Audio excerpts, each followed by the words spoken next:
plus grands lui prêtaient attention et disaient... Remonte, 9. Or, dans la ville, il y avait un certain homme nommé Simon, qui, avant cela, avait exercé les arts magiques et stupéfié la nation de Samarie, disant qu'il était, lui, quelqu'un de grand. Verset 10. Et tous, du plus au plus grand, lui prêtaient attention et disaient, cet homme est la puissance de Dieu, celle qu'on ne peut appeler la grande. Verset 11. Il lui prêtait donc attention parce qu'il les avait longtemps stupéfiés par ses arts magiques. Verset 12. Rapidement, s'il te plaît. Mais lorsqu'il crut Philippe, qui annonçait la bonne nouvelle du royaume de Dieu et du nom de Jésus-Christ, ils se firent baptiser, tant les hommes que les femmes. Ok. Notre version, une version, lui second, pardon. Donc, frère Teddy, il annonçait quoi? Philippe a prêché quelle parole?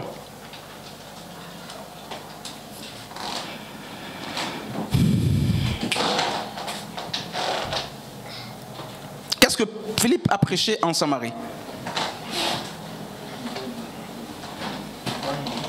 La bonne nouvelle du royaume. Non, c'est pas fini.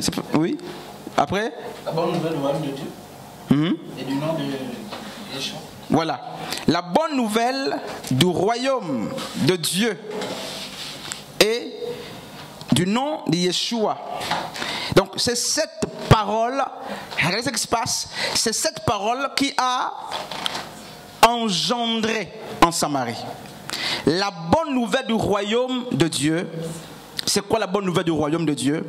Parce que si on n'a pas écouté, on n'a pas reçu, on n'a pas cru en la bonne nouvelle du royaume de Dieu et la parole centrée sur Yeshua, comment espérer être né? Non, frère. Tous ceux qui sont nés d'en haut ont écouté le même message. La bonne nouvelle du royaume. Et c'est quoi la bonne nouvelle du royaume? Et l'histoire nous dit, justement dans Actes chapitre 8, qu'au-delà même des conversions, au-delà du fait que les gens avaient donné leur vie à Yeshua, ils n'étaient pas baptisés de l'Esprit de Dieu. C'est écrit là, noir sur blanc. Et donc, il y avait des problèmes. La parole avait été reçue. Ils ont même reçu le baptême d'eau, si vous lisez plus loin. Ils ont été baptisés. Ils n'ont pas reçu le baptême de Jean-Baptiste. Alors, il faut préciser parce que c'est après Yeshua. Ils ont reçu le baptême au nom de Yeshua. Je vais comme lire ça pour la meilleure confirmation là. Oui, c'est ça. Ils ont été baptisés au nom de Jésus sans recevoir le Saint-Esprit. Pasteur Frédéric, vous pouvez me lire ça vite chez vous? C'est là-bas? C'est écrit? Ils ont été baptisés? Oui ou non, au nom de Jésus? Ils ont été baptisés. Ils ont été baptisés au nom de Jésus? Au nom de Jésus, c'est écrit. C'est écrit, voilà, au verset? Chapitre 19, verset 5. Chapitre 8? 8, hein? Oui, chapitre 8. Au verset? Mais verset 30 là-bas, pardon, quelque part là-bas. Quelqu'un n'a pas trouvé? Est-ce que les Samaritains ont reçu le baptême au nom de Yeshua par Philippe?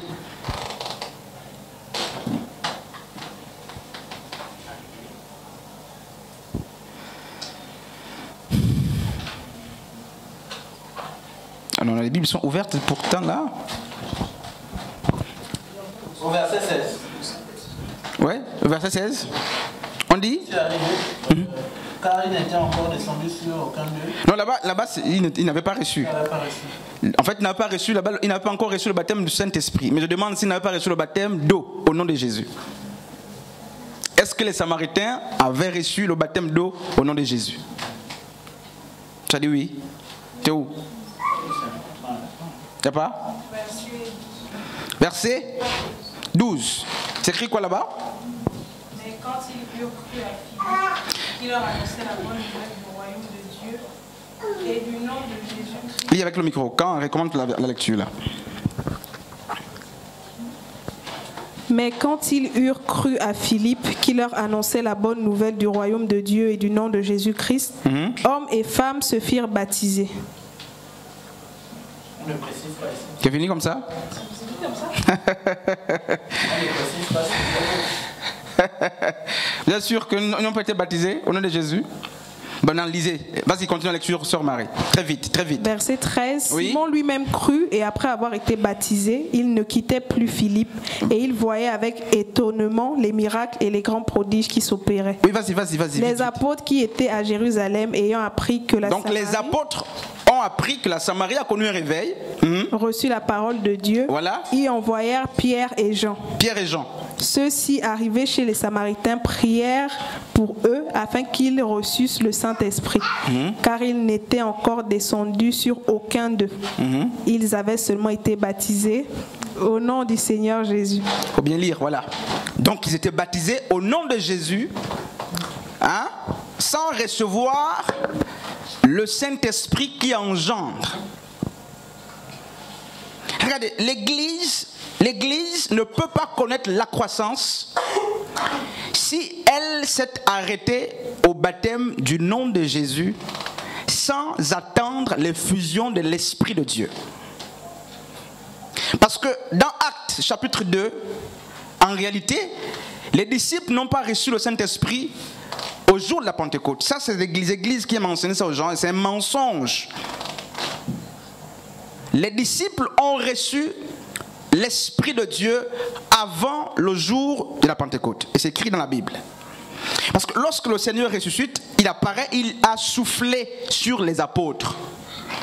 Il a soufflé sur eux.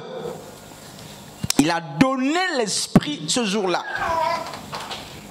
Et le jour de la Pentecôte, ou au jour de la Pentecôte, dans Actes chapitre 2, ce n'est pas le Saint-Esprit, ce n'était pas notre esprit que les apôtres devaient recevoir. Les apôtres ont reçu la plénitude de l'Esprit de Dieu. L'Esprit a rempli les apôtres qui avaient reçu le souffle de Dieu, de Yeshua sur eux. Donc ils avaient reçu le Saint-Esprit après la résurrection, mais la plénitude est arrivée, n'est-ce pas, au jour de la Pentecôte. Donc après l'ascension, 10 jours après, parce qu'il fallait séparer 10 jours, n'est-ce pas, de la Pâque et la Pentecôte. Et c'est ce jour-là justement qu'ils ont reçu le baptême véritable, donc la plénitude de l'Esprit de Dieu. Et donc qu'est-ce qui se passe? Et ils ont commencé à croître parce que la Bible dit qu'il y a eu plus de 3000 conversions. 3000 personnes ont dû donner leur vie au Seigneur.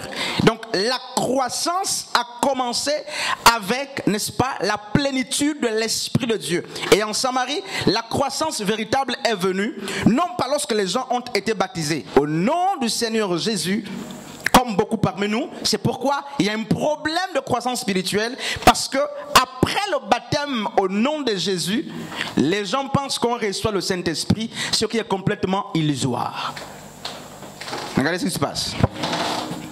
Ça c'est le Jourdain, n'est-ce pas? Est-ce que quelqu'un ici là, n'est-ce pas? Même Jésus n'a pas reçu le baptême à l'instant. Voyez? Jésus, comme tout autre, on rentre dans le Jourdain là-bas, on nous baptise au nom du Seigneur, après Jésus, au nom du Seigneur Jésus-Christ. Et alors, les églises nous ont dit, la vie chrétienne a commencé ici parce que il y a le baptême. Donc, naturellement, la vie chrétienne commence ici. C'est ce qu'on nous a appris. Et vous sortez du Jourdain là, sur la terre, le terrain sec, vous êtes là. Et vous êtes sortis du Jourdain, justement. Et il n'y a pas de Saint-Esprit qui descende. Il n'y a pas l'esprit. Jésus même a quitté les eaux. Avant que l'esprit ne descende, là, il commençait d'abord à faire les pas de Jésus. On pouvait compter les pas. Il a fait quelques pas avant que l'esprit ne vienne sur lui. Donc, ce n'était pas d'une manière spontanée. Et donc, vous voyez qu'en Samarie, justement, Philippe a baptisé au nom de Jésus. Ils ont cru en la parole. Ils ont reçu la parole, mais ils n'avaient pas le Saint-Esprit. Aucune croissance spirituelle ne pouvait être envisagée. Ils n'étaient pas nés d'en haut. Parce que c'est l'Esprit de Dieu. Jean chapitre 3 dit, c'est l'Esprit qui engendre. Et comment comprendre que les gens qui n'ont pas le Saint-Esprit soient engendrés? C'est impossible. Et donc, une église ne peut pas connaître de croissance spirituelle si les gens qui animent l'église ne sont pas remplis ou baptisés par le Saint-Esprit. En fait, ne sont pas nés d'en haut. Parce que c'est la naissance d'en haut par le Saint-Esprit qui amène justement l'éclosion et justement la croissance spirituelle.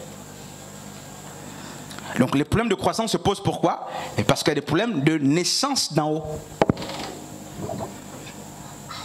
Il y a des problèmes de naissance d'en haut. Il y a que Dieu nous aide, frères et sœurs. Que le Seigneur nous aide.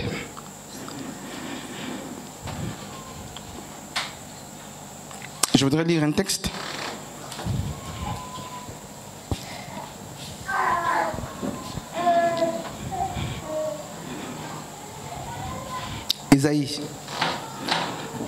Isaïe chapitre 64. Isaïe 64 à partir du verset 8. Je finis très bientôt. Et on va voir. Et non, n'est-ce pas? Donc la naissance d'en haut est le premier facteur de la croissance spirituelle. En Christ, bien sûr. Parce que la croissance spirituelle n'est pas qu'en Christ. On peut la trouver partout. Et il y a Isaïe 64 à partir du verset 8. Cependant, ô Éternel, tu es notre Père, nous sommes l'argile, et c'est toi qui as formé, qui nous a formés. Nous tous sommes l'ouvrage de tes mains. Jérémie chapitre 8, 6, 18, 6. Ne puis-je pas agir envers vous comme ce potier, maison d'Israël, dit l'Éternel. Voici comme l'argile est dans la main du potier, ainsi vous êtes dans ma maison. Maison d'Israël. Et qu'est-ce qui se passe? Frère, tu as compris cette lecture-là? Tu as compris la lecture? Non, je ne demande pas l'explication. Je dis, tu as compris la lecture.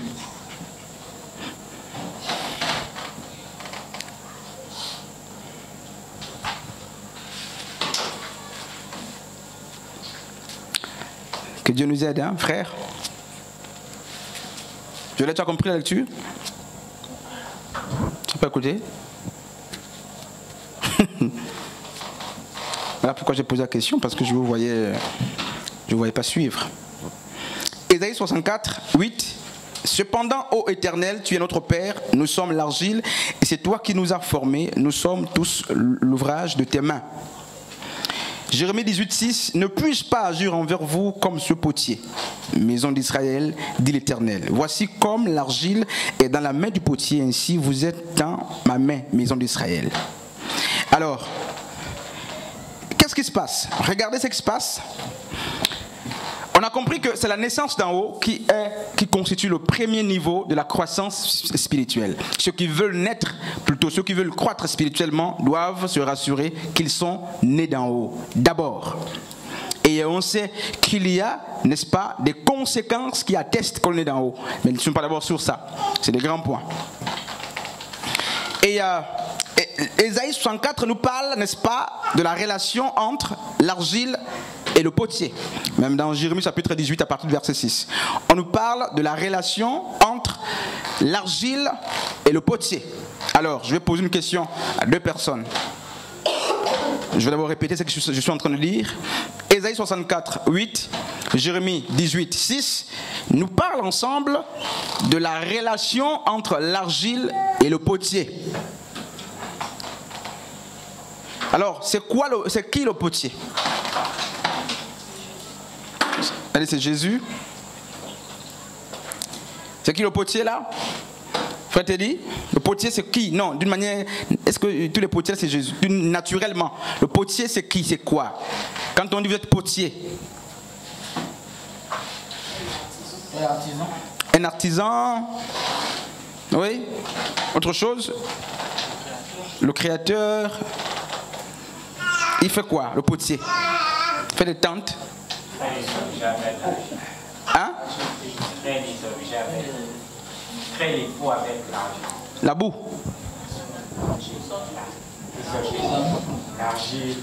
Ok. Donc, regarde ce qui se passe.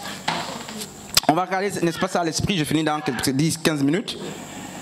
On nous dit justement que la parabole de Marc 13, Marc 4 et Luc nous disait justement que le semeur est allé et il a jeté, n'est-ce pas, les semailles. D'autres disent qu'il a planté. En fait, c'est ça. Il a mis en terre, avec l'espoir justement de voir germer ce qu'il a planté. Et on dit justement que il y a une relation, d'après Ésaïe 64 et Jérémie 18, une relation entre l'argile et le potier. Et l'argile n'a pas de forme lorsqu'elle n'est pas dans la main, n'est-ce pas, dans la main justement du potier. L'argile n'a aucune forme. Donc le tohu-bohu revient ici. On n'a aucune forme. Et même si vous allez dans les mains des pasteurs, vous n'aurez pas la forme qu'il faut. Si vous allez dans les mains des anciens, des diacres, vous n'aurez pas la forme qu'il faut. Ils vous donneront la forme qu'ils veulent. Et très souvent, nous voulons avoir aussi des formes qui nous arrangent. Et c'est pourquoi, regardez ce qui se passe. Ésaïe, Jérémie, deux prophètes nous disent que la forme qui sied, n'est-ce pas, on la trouve dans les mains de Dieu lui-même. Ça veut dire que la croissance spirituelle n'est pas dans la Bible, dans la lecture de la Bible. La croissance spirituelle n'est pas à l'église. La croissance spirituelle n'est pas dans le pasteur. Mais la croissance spirituelle, c'est quoi? Mais ce processus-là qui nous amène à grandir, on ne peut pas parler de grandir ou de croître sans avoir de forme. Donc, se trouve dans les mains du potier. Et si on dit qu'on est dans les mains du potier, qu'est-ce que le potier fait avec l'argile?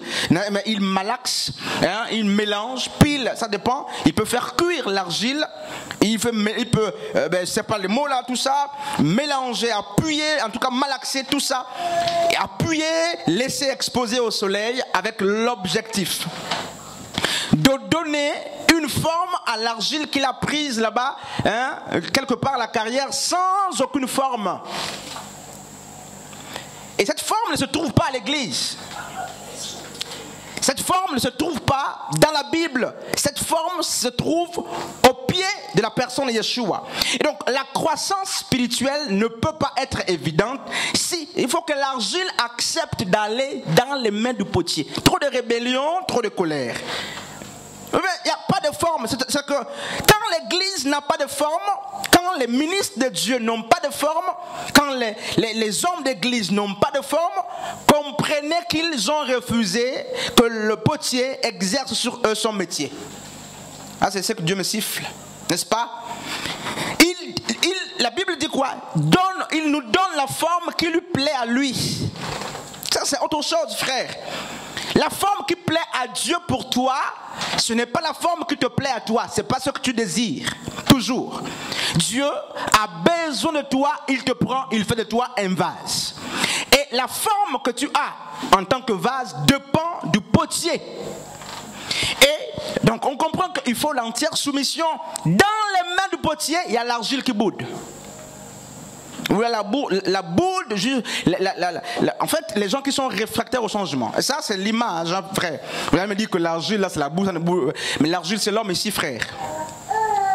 C'est l'homme. Il nous prend dans ses mains pour nous imposer sa forme. Et Dieu ne travaille pas avec nos formes là, frère. Dieu fait en fonction de son besoin, les intérêts du royaume. D'abord, même le tabernacle, c'est lui qui impose le plan architectural. Et nous sommes le temple en question. Et si Salomon a pu construire le temple physique avec des pierres, selon le modèle de Dieu, comment voulez-vous que les temples que nous sommes là, on soit construits selon notre propre modèle? C'est inadmissible. Même les pierres, justement, ont été collées, bâties en fonction du plan de Dieu. Et l'église veut être bâtie en fonction de son propre plan architectural. Non, frère. Et donc, là, le potier, il malaxe, il mélange, il fait cuire, il pile l'argile. Et ça, ce sont des souffrances, mes frères et sœurs, pour te donner la forme qu'il faut. Et là même, pour qu'il t'expose. Je vous dis, frères et sœurs, même dans les grands carrefours là, si vous baladez là, lorsqu'un chef-d'œuvre est en train d'être construit, le carrefour est toujours barré. On n'a pas remarqué qu'il y a toujours un voile commun, parce qu'il y a un chef-d'œuvre, là-bas qu'on est en train de de travailler et qu'il ne faut exposer que au moment convenable, à la fin, n'est-ce pas, du travail. Vous avez vu? Alors lorsque vous direz à une sœur, tu n'es pas prête, tu es un chef-d'œuvre en construction, tu ne peux pas venir prier, et voilà la guerre dans l'église. Je vous dis, et un chef-d'œuvre qui commence à dire à son potier, à son créateur, expose-moi déjà. Oh, que Dieu m'aide. Hein? Oh non, expose-nous, on veut déjà qu'on nous voit.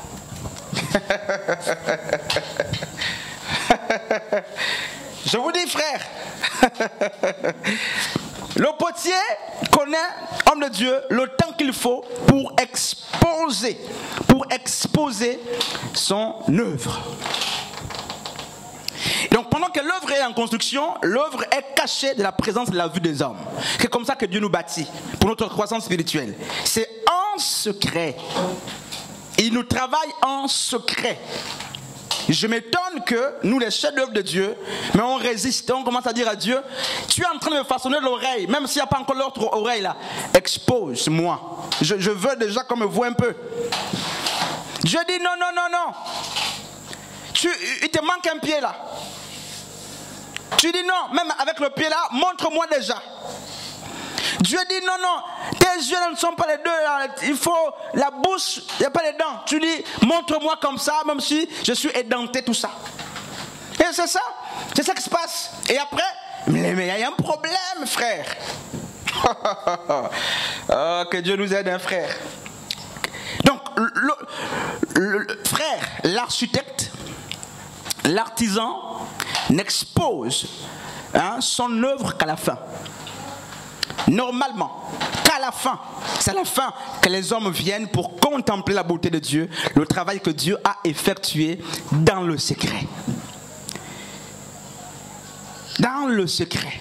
Vous pensez que les gens qui couvrent, qui cachent les trucs qui montent là, c'est inspiré. Ils savent que la beauté ne peut être exposée qu'à la fin, n'est-ce pas, du travail. L'œuvre ne s'expose qu'à la fin du travail. Alors si nous sommes dans les mains du potier, qui est en même temps le semeur, mais hommes et femmes de Dieu, laissons qu'il décide de nous donner la forme qui sied pour lui et non pour nous. Et ça, c'est quelle forme? Regardez ce qui se passe. La forme qui sied là, c'est dans Isaïe 53. Quelqu'un me lit ça, pardon. Isaïe 53 là. Pas du verset combien? Regardez un exemple de forme que Dieu a dû donner à Jésus. Ils l'ont rejeté, méprisé, tout ça. Quelqu'un peut nous lire ça? C'est Isaïe 53. Isaïe 53. Comment ça? C'est lent?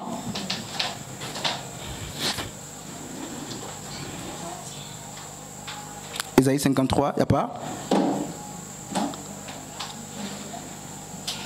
Oh.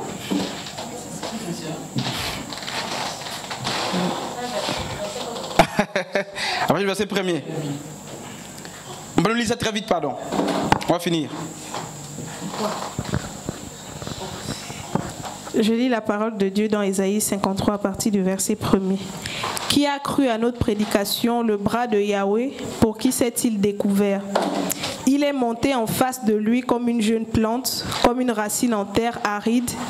Il n'avait ni forme ni splendeur, quand nous le regardions, ni apparence qui nous le fasse désirer. Le mépriser et le rejeter des hommes, homme de douleur et sachant ce qu'est la maladie, tel celui devant qui l'on cache ses faces. Il était méprisé, nous ne l'avons pas considéré.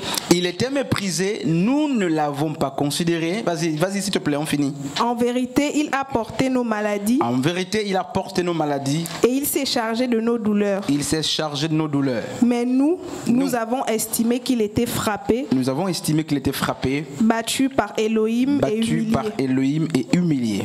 Il a été profané. Profané. À cause de nos transgressions. À cause de nos péchés. Brisé à cause de nos iniquités. brisa à cause de nos iniquités. Le châtiment de notre paix Le châtiment qui nous donne la paix a été sur lui, est tombé sur lui. et c'est par ses meurtrissures Par ces que nous sommes meurtrissures que nous guéris. sommes guéris. Oui, vas-y, s'il te plaît. Nous avons tous été errants comme des brebis. Nous nous sommes tournés chacun vers son propre chemin. Et Yahweh a fait venir sur lui l'iniquité de nous tous. Opprimé et humilié, il n'a pas ouvert sa bouche. Écoutez, frère, je finis par là. Semblable à un agneau qu'on mène au massacre, à une brebis muette face à ceux qui l'attendent, il n'a pas ouvert sa bouche. Enlevé par la contrainte et le jugement, et parmi sa génération, qu'est-ce qui en a parlé? C'est suffisant. Et c'est pourquoi Jésus, pour finir, à la fin, dans Jean 17, pouvait dire, regarde la prière de Jésus qui n'était pas hypocrite. Il dit, Père, je t'ai glorifié. Maintenant, glorifie le Fils de la gloire qu'il avait auprès de toi, avant qu'il ne vienne. Pourquoi il le dit? Parce que justement, il était cette argile ou ce vase entièrement soumis à la forme qui lui a été donnée par le potier. Et Isaïe 53 nous montre la rectitude comportementale de ce vase. Méprisé et rejeté. Ce que j'aimerais qu'on comprenne, c'est que la croissance de la personne de Yeshua, Luc chapitre 2, 52 dit qu'il croissait en âge, en sagesse et en grâce devant Dieu, devant les hommes, devant les hommes, devant Dieu, devant Dieu, devant les hommes, devant Dieu. Toutes les croissances se feront toujours devant les hommes et devant Dieu. Vos croissances hypocrites ou nos croissances hypocrites qui se font en cachette, ce n'est pas les vraies croissances. Ce n'est pas des vraies croissances parce que les hommes notre croissance doit atteindre le niveau, la dispensation d'aide sociale. Notre croissance doit bénéficier aux autres. Tout maïs qui a poussé, qui a grandi, toutes ces mailles, toutes semences qui grandissent, toute plante qui grandit, ne profite pas qu'à elle-même, elle profite aux autres. Le niveau social de la croissance, on n'est pas sur ça. Il est dit justement que ce Messie qui avait la forme de Dieu et qui est venu pour faire uniquement la volonté de Dieu est resté muet. Muet devant quoi? Hein, sœur Marie? Les accusations, le mépris.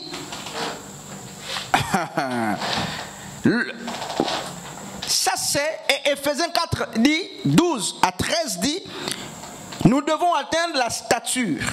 On demande la paix, l'unité avec le Christ, afin qu'on atteigne la stature parfaite en Christ ou de Christ. Donc je disais que la croissance spirituelle, c'est quoi? C'est l'ensemble des principes corrélés entre eux qui nous amènent à ressembler à Christ. Comment? Non pas dans la démonstration de puissance seulement, parce que l'Église aime ressembler à Christ dans la puissance, dans le parler en langue, dans la louange. Mais aucune Église ne veut ressembler à Christ lorsqu'il s'agit d'accepter de souffrir comme Christ a souffert. C'est une mauvaise Église. Aucun chrétien ne veut ressembler à Christ en restant muet, silencieux, lorsqu'il est insulté, lorsqu'il est méprisé, lorsqu'il est accusé. Mais tous les chrétiens veulent ressembler à Christ en tant que docteur. C'est lui qui enseignait les Écritures. Les chrétiens veulent ressembler à Christ en tant que celui qui priait beaucoup, en tant que celui qui pouvait chanter, celui qui pouvait parler et prêcher. Mais personne ne veut être comme Christ lorsqu'il s'agit, homme de Dieu, d'accepter et de rester muet en face de l'adversité. Ça là, c'est des églises inachevées. Si vous savez parler et évangéliser comme Christ, si vous avez la sagesse comme Christ, si vous avez justement l'intelligence comme Christ, ayez aussi la capacité d'accepter les souffrances comme Christ, c'est là que vous serez achevés.